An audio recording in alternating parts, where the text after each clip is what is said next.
السلام عليكم، معكم مروز كيك، واليوم بنسوي كب كيك الشوكلت مع فريش كريم توبينج.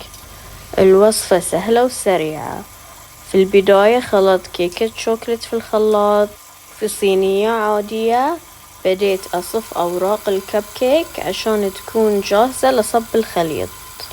ولو ما عندكم ورق الكب كيك تقدرون تستخدمون صينية الكب كيك مدهونة بزيت، لكن الورق أسهل وأسرع.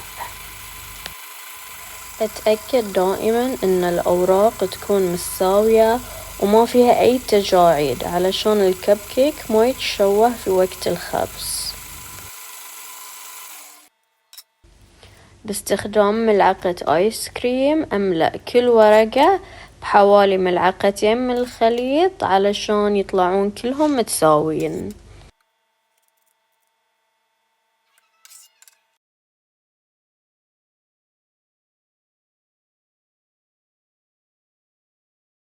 أدخلهم الفرن على درجة 180 لمدة نص ساعة.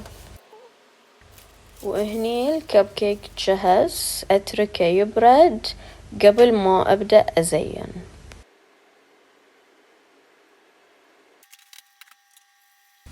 وهذا الديزاين سويته من قبل في فيديو البوب كيك، اللي حاب يشوف هالطريقة بيلقى الفيديو في صندوق الوصف.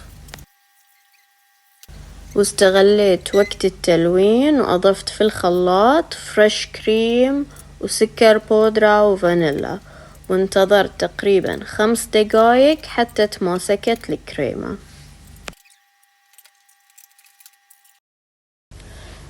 بديت أزين الكب كيك بالفريش كريم. أبدأ من الوسطى وألف حوالي الكب كيك بحركة دائرية.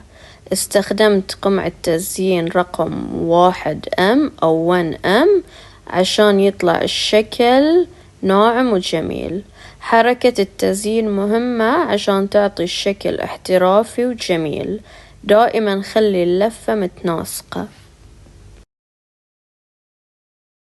وعلشان ما أطول التزيين حطيت فوق الفريش كريم بعض أشكال الكاكو، وهذه الطريقة خلتني أنجز أسرع وطلعت النتيجة جميلة.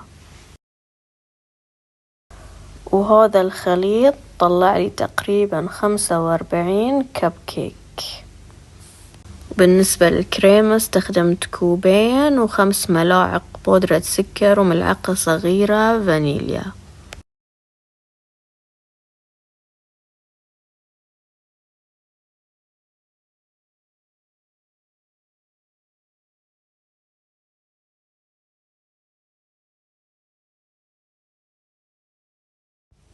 بديت أرتب الكب كيك في طبق التقديم، وأنتبه أن أخلي بينهم مسافات صغيرة.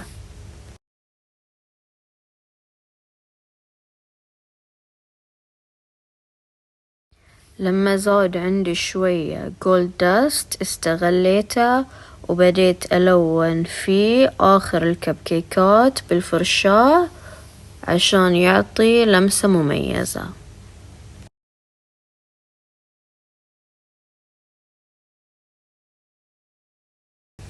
لازم ننتبه ان الكريمة طرية، واذا ضغطنا عليها بالفرشاة بقوة ممكن تخرب، فلازم نلونها بحركة خفيفة جدا.